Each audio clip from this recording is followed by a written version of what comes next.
Alors, comment allez-vous aujourd'hui? Hop.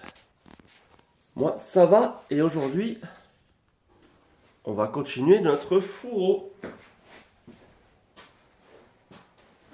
On va continuer tranquillement notre fourreau. Je vais vous montrer ça maintenant. J'ai juste, comme j'ai dit hier, j'ai juste détouré grossièrement pour gagner un peu de temps. Regardez. Voilà. Donc j'ai juste détouré grossièrement là où j'ai fait les trous pour m'assurer que je sois bien au même niveau. Voilà. Donc maintenant, ce qu'on va faire, c'est le mettre en forme. Ça va pas prendre trop de temps. On va essayer de faire ça bien propre et je vous explique pourquoi. Parce qu'on va créer un triangle là sur le côté. Comme ça, quand on mettra le cuir autour, ce marquage, on va le revoir à travers le cuir. Ça fait vraiment très joli.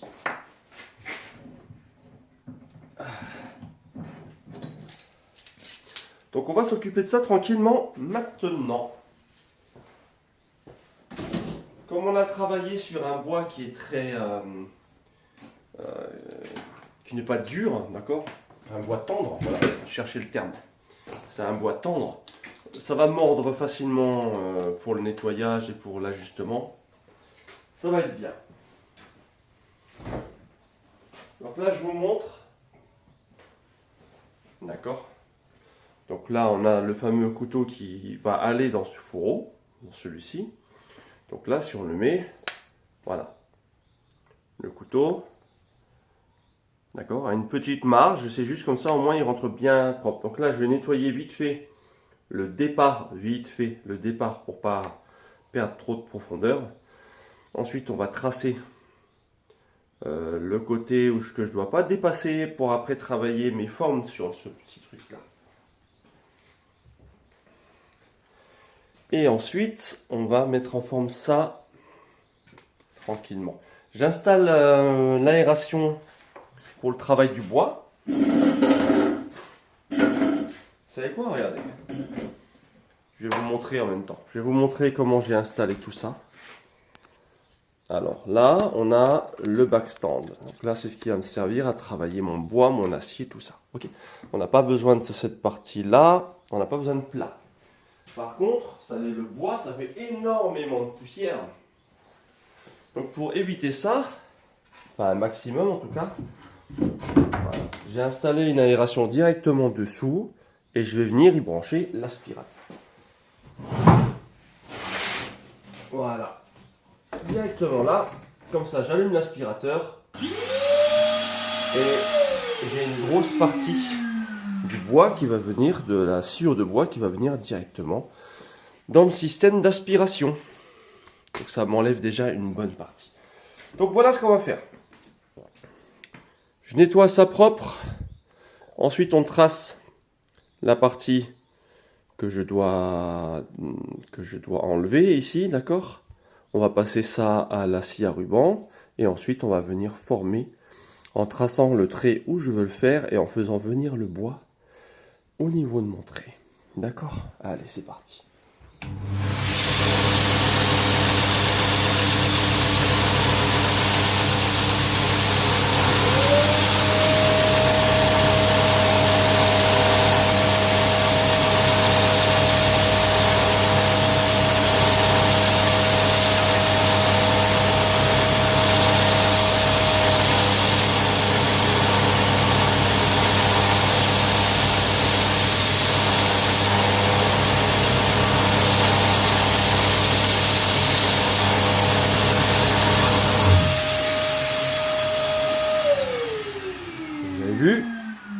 J'ai aplani cette partie-là.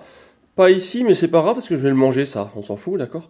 Par contre, j'ai aplani ma partie de bois. Donc maintenant, je vais juste vérifier avec mon couteau que celui-ci, voilà, rentre bien comme prévu jusqu'au bout. C'est ce qui est le cas, il rentre comme prévu jusqu'au bout. Mais là, vous avez vu, il touche là en bas et il touche pas entièrement en haut. Donc ce qu'on va faire, c'est qu'on va juste ajuster ça.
Donc là, on l'a ajusté, il touche partout, on est bien, d'accord, au niveau du manche. Ce que je vais faire maintenant, c'est qu'on va tracer. Oh là là. On va tracer là où on veut enlever, d'accord. Donc on va récupérer là où se passe le collage. Je vais venir tracer ici, je vais venir tracer ici. Est-ce que je nettoie avant? Je pense que oui, on va nettoyer avant, d'accord. Histoire que tout se passe.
Ok.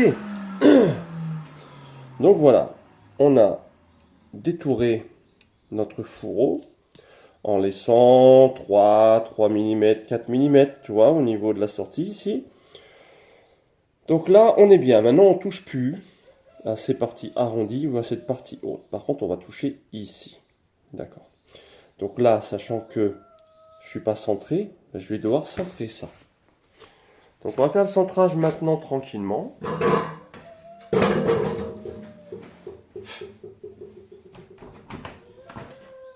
On se prend un petit peu d'air. Alors, j'ai mon compas, je vais prendre avec ma règle. Et je cherche où j'ai mis mon crayon de papier. Il est là. Attendez, j'aiguise juste le crayon de papier vite fait. Je suis à vous dans 2 secondes.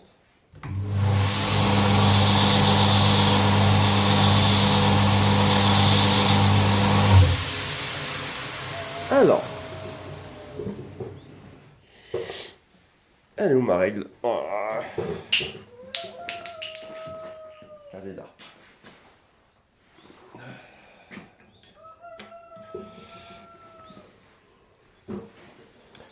Voilà. Donc là, on va s'installer tranquillement. On va enlever ce qui ne nous sert pas, c'est-à-dire, et ben ça nous sert pas, et ça nous sert pas, et ça non plus. Ok, bon. On a notre bois qui est ici, d'accord? Là, ici, je veux... en fait, en gros, ça fera... D'accord? Quelque chose comme ça, au niveau de la forme. Là, comme ça. Voilà, plutôt... attends. Donc la partie haute, on va dire, ça va faire ça. Et ensuite, ça va descendre. Ça va remonter un peu plus vers là. Voilà. Nous, on veut ça. Vous allez voir, ça fait super joli. On va retrouver cet angle-là et cet angle-là. Il va être bien saillant. Et quand on va faire notre moulage de cuir, il sera superbe. Donc, on veut ça à nous. Donc, en gros, on veut aller jusqu'ici. Donc, toute cette partie-là, ben, j'en veux plus. Et toute cette partie-là, ben, j'en veux plus non plus. Ça, il faut que je coupe. Cette partie, je ne vais pas la couper, hein, on va la poncer. Là, par contre, j'ai une grande partie, donc cette partie-là, je vais pouvoir la couper. Je vais la reporter ici, aux différentes parties. Donc là, si on veut faire ça bien, on a 7 mm. Donc on va reporter 7 mm ici. Donc 7 mm ici.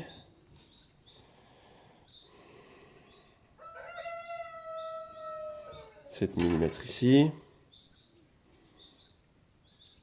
Et 7 mm ici. Et je vais découper suivant ce trait à la scie à ruban. Voilà.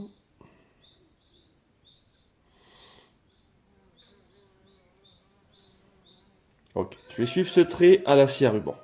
Comme ça, je vais me retrouver, alors un petit peu avant, hein. Comme ça, je vais me retrouver au niveau où je désire être.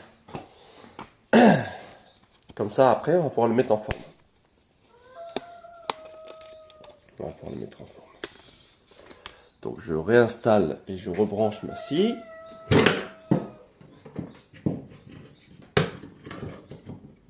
Et je me disais qu'il faisait sombre. Je n'ai pas allumé la lumière. Voilà. On est quand même mieux comme ça. Bon. On fait notre découpe. Et ensuite, on va la mettre en forme. Donc là, je vais suivre tranquillement mon guide.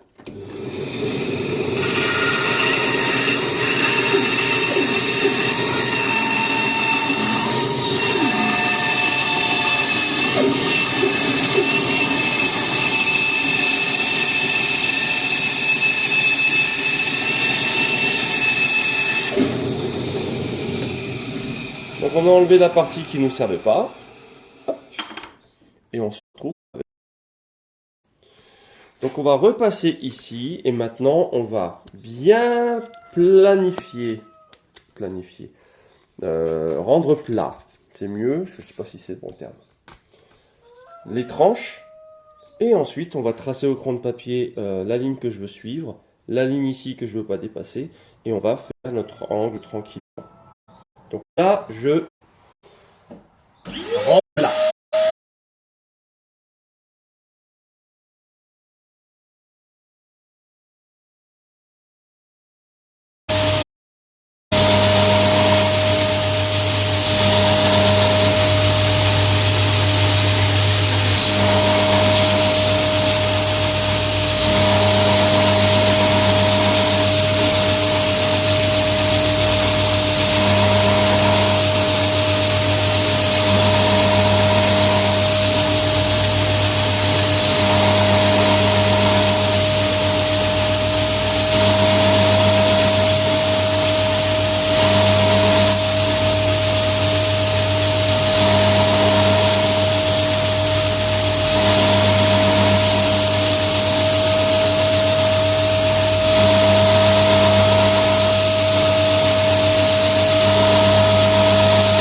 l'a amené où on veut.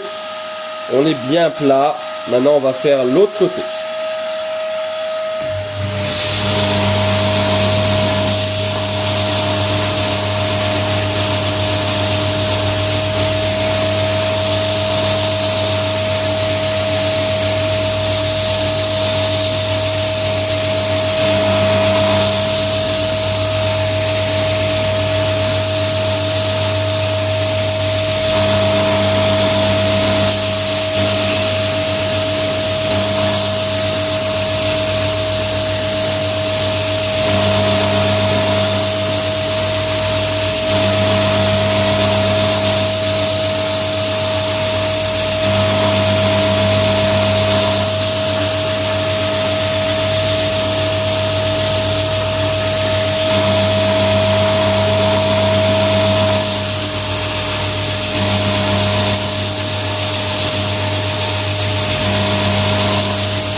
Ok. Oh, ça en fait de la merde quand même. Bon. Voilà. On se retrouve. Donc là, on va nettoyer un peu. Vous voyez. On se retrouve avec notre fourreau, nos côtés qui ont été égalisés. Donc là, si je rentre ma lame à l'intérieur, ça ressemble quand même sacrément plus déjà à un fourreau. D'accord? Donc là, notre fourreau, il est bien. On est à l'épaisseur du manche, il ne va pas trop dépasser, on est nickel, d'accord? Donc maintenant, ce qu'on va faire, c'est que... vous voyez ou pas là? Attends. Regarde bien. Regarde. Là, ce côté-là, on est légèrement su. Et là, on est légèrement rentré. Donc on va amincir encore un chouïa celui-là.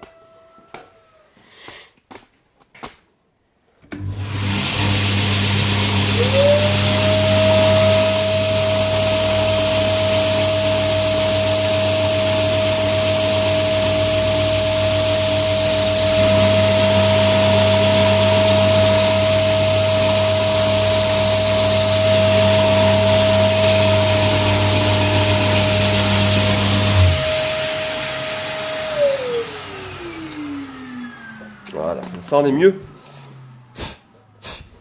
Comme ça on est mieux.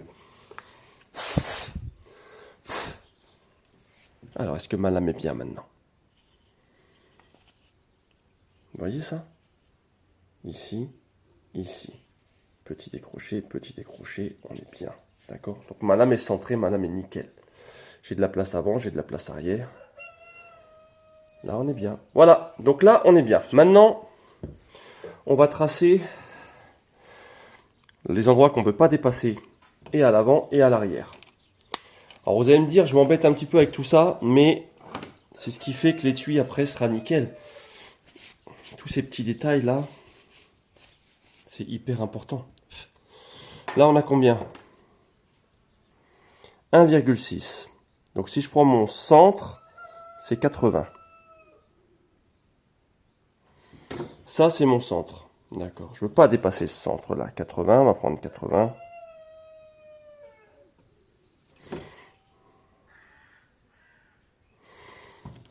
Je Je vais essayer de tracer un trait parce que c'est pas évident avec un truc qui n'est pas entièrement droit.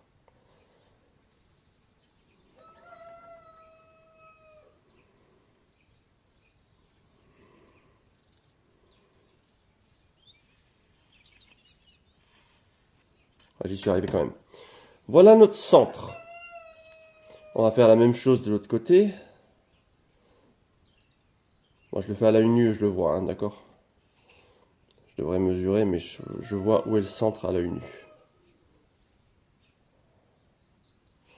Donc là, j'ai pas de compas. Malheureusement, j'ai pas de compas. Donc, je fais un compas maison, c'est-à-dire mon doigt.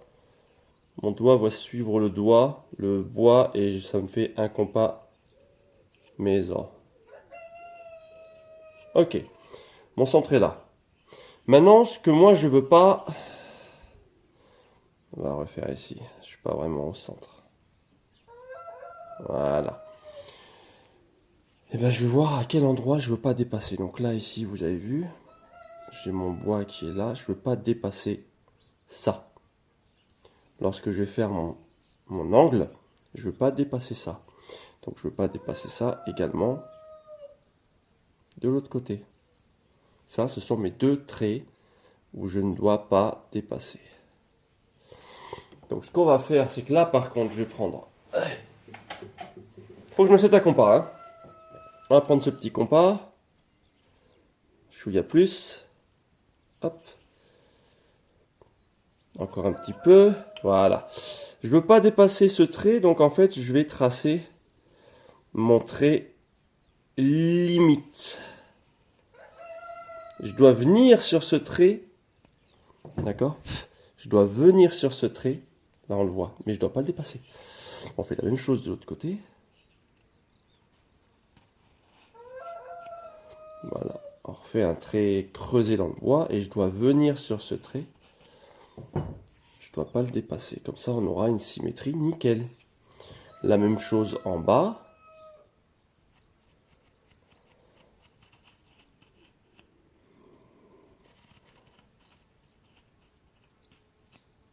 Notre trait. Pardon. Voilà. Et notre trait de l'autre côté. Et on ne dépasse pas notre trait ici de centrage. Maintenant, on a nos traits de centrage en bas et nos traits de centrage en haut. Je ne vais pas les marquer avec la lumière, je vais voir si je suis dessus ou pas. Là, on voit pas, mais là, on voit très bien. D'accord, on voit très bien nos traits. Là, maintenant, ce que je veux, c'est décider à quelle hauteur je vais faire ma ligne. Donc, quand je vais faire mon couteau, je vais faire ma couture. Je vais pas centrer ma ligne, je vais mettre la ligne un peu plus haute. Donc on va la commencer ici, ma ligne. Et je veux qu'elle aboutisse ici, ma ligne. D'accord? Donc en fait, ma ligne, je veux qu'elle soit...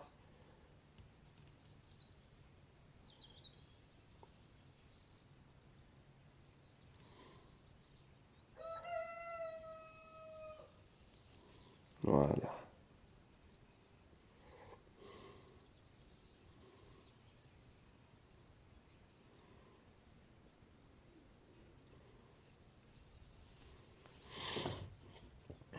Voilà.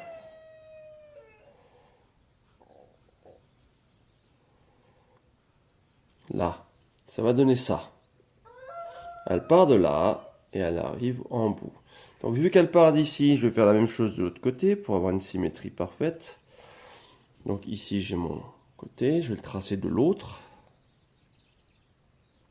Je vais le reporter ici.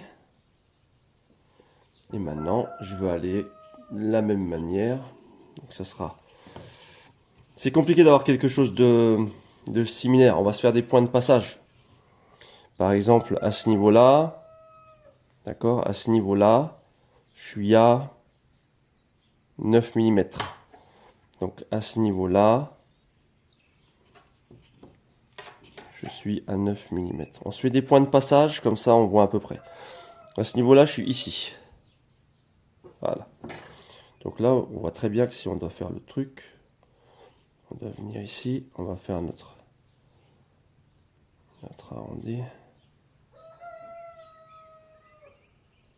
Voilà. Ça a l'air similaire. Pas du tout. Puisque là, je suis resté droit plus longtemps. Et après seulement, j'ai bifurqué pour venir chercher là. Donc là, on a cette partie-là. Et là, on a cette partie-là. Ok. Voilà. Et maintenant, on va travailler ça. Aïe. Ah, je vais mettre quand même mon protection respiratoire là parce que ça pue un peu. Bon.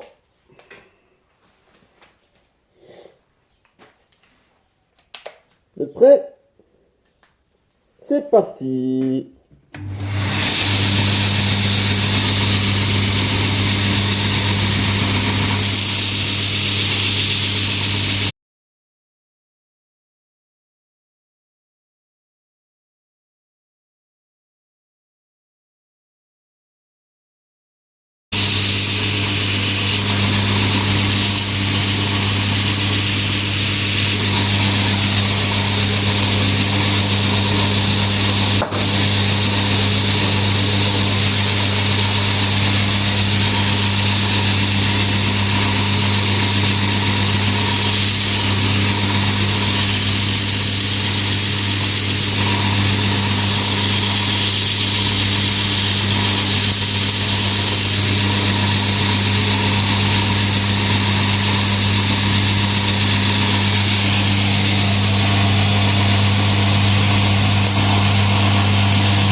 Regardez-moi ça, comment c'est beau. Voilà, une belle ligne bien droite, bien propre. La même chose de l'autre côté. Une belle ligne bien droite, bien propre, qui vont en pointe et en pointe. Et là, on est nickel, d'accord? Voilà. Nickel, nickel. Ça fait un très beau four. On va juste garder cet aspect-là bien anguleux.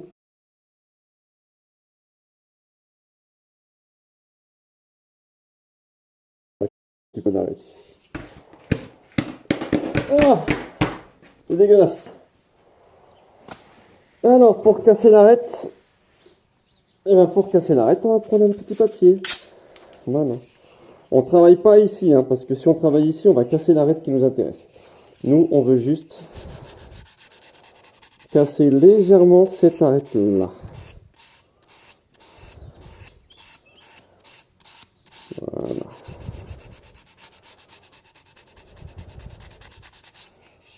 D'accord, on casse légèrement cette arête du haut et pas l'arête du côté.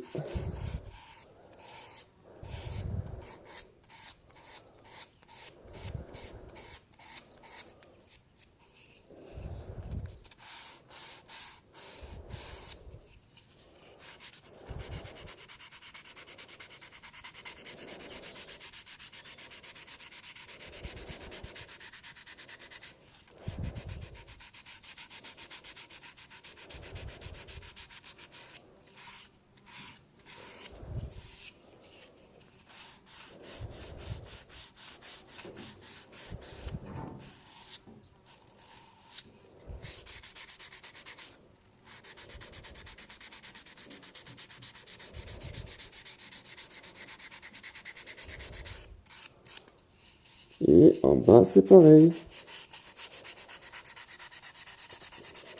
On casse un peu en bas.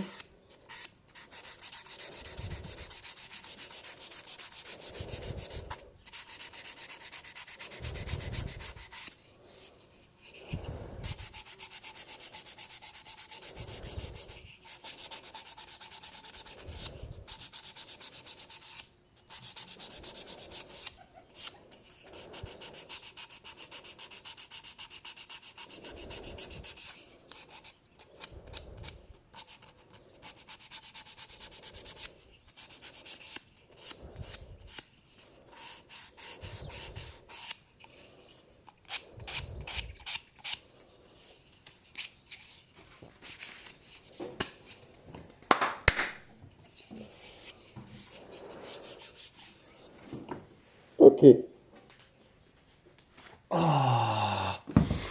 Alors, on n'est pas bien. J'essaie de vous mettre là où il y a un peu moins de lumière. Voilà. Donc notre ligne là, nickel. On a arrondi légèrement là, on a arrondi légèrement ici. Bon, j'ai laissé une petite trace là parce que franchement, je suis pas loin du truc. J'ai pas envie de poncer pour l'enlever celle-là. Voilà, un côté, l'autre côté. Normalement, on est au même niveau. On est un peu plus haut ici que ici. Je pense que je vais faire un repassage là. Un petit repassage vite fait.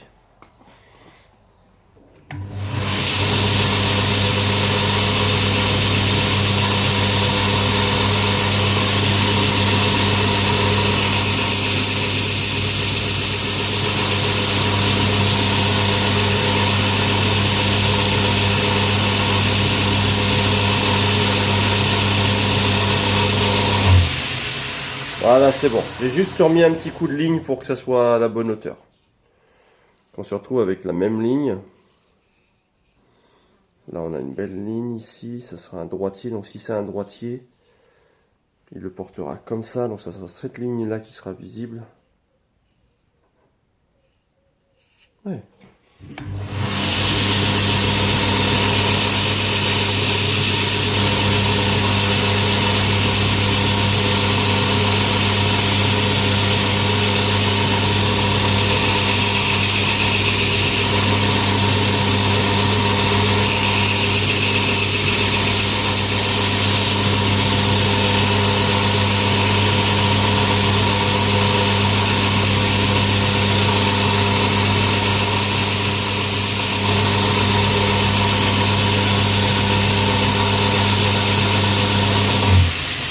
Ok, c'est bon. C'est rectifié. Allez, je vous récupère en frontal, on discute un instant. Voilà. Ouh. Attendez. La caméra. Voilà. On est mieux. Ok. Qu'est-ce qu'on a fait ce matin? Et on va s'arrêter là parce que la prochaine fois, ça sera la création de l'étui. Ce matin, on a... Je prends un peu de... J'ai pris un peu de blanche. Ce matin, on a fait ça. Un fourreau qui va me permettre en fait de ranger ma lame à l'intérieur d'un étui en cuir qui sera moulé directement autour du couteau et du fourreau. Je vais tremper le cuir dans l'eau, je vous explique ça après, d'accord? Donc là, je me rends compte d'un ou deux trucs quand je vais rectifier. On a notre fourreau, on est propre. Ici, je vais percer un petit trou vite fait pour que s'il y a de l'humidité, il puisse s'évacuer. Et ensuite, demain, ce qu'on va faire, c'est que je vais chercher du cuir, on va le tremper dans de l'eau pour qu'il soit tout malléable, d'accord? Je vais enrouler mon couteau et ma lame avec du cellophane pour pas que ça abîme. Et ensuite, je vais venir mouler le cuir, percer et directement coudre mon étui autour de mon couteau et de mon fourreau, en gardant cette ligne de couture qui suivra, par exemple, cette ligne-là. On va essayer. Là, ça a mal levé, on va essayer. Donc voilà, voilà ce qu'on a fait aujourd'hui. Ça va donner un superbe étui, d'accord? Ce que je vais vous faire toucher du doigt un petit peu, c'est que créer un couteau, ça prend du temps et ça vous permet de comprendre parfois le prix sur un couteau, d'accord? Par exemple, là, on a une lame en Z160. C'est Z160 ça? Bon, je dis de la merde, c'est du 90 MC8. Une lame en 90 MCV8. C'est un acier qui est déjà un peu plus cher qu'un acier basique. Ensuite, on a du laiton. On a un manche avec un bois qui est souvent, qui a souvent été, on met de la résine, résinée, d'accord? Stabilisé. Ça a un prix. Le travail prend du temps. Regardez simplement ce petit fourreau. Eh ben, ça m'a pris 1 heure de temps, enfin, sans compter hier pour le collage. L'étui, ça prend des fois 1 heure, 2 heures, 3 heures de couture pour qu'on fasse l'étui. Voilà, pour que vous compreniez que pour faire un couteau, il y a beaucoup d'étapes, ça prend du temps. Des fois avec des machines, ça prend moins de temps. Mais moi, je suis juste un artisan tout seul, d'accord? J'ai créé mon entreprise, j'espère qu'elle va prospérer. Je ne cherche pas à augmenter, moi je veux juste faire mes couteaux à mon niveau. D'accord, continuez à faire ça avec plaisir. Et vous présenter, j'espère, de belles pièces. Voilà, avec de belles finitions. Et de vous expliquer comment ça se passe généralement sur les créations. Voilà. Voilà pour aujourd'hui. Ça sera fini. Il faut que je nettoie tout. J'ai foutu de la poussière partout. C'est dégueulasse. Donc, demain, on fait l'étui en cuir. Qui va aller avec ce joli fourreau couteau. Le seul truc que je vais faire, vous voyez à l'entrée là? Je vais arrondir un petit peu ici pour que quand je rentre le couteau, il ne vienne pas piquer dans le bois si jamais je suis un peu en biais. Il va venir glisser pour se mettre dans le four. Voilà. Je vous souhaite à tous une excellente journée. J'espère que tout va bien se passer et que vous passerez un bon vendredi 8 mai. Et pour ceux que ça intéresse, revenez demain matin et on continuera l'étui et la création de l'étui de ce joli Pouco. À demain.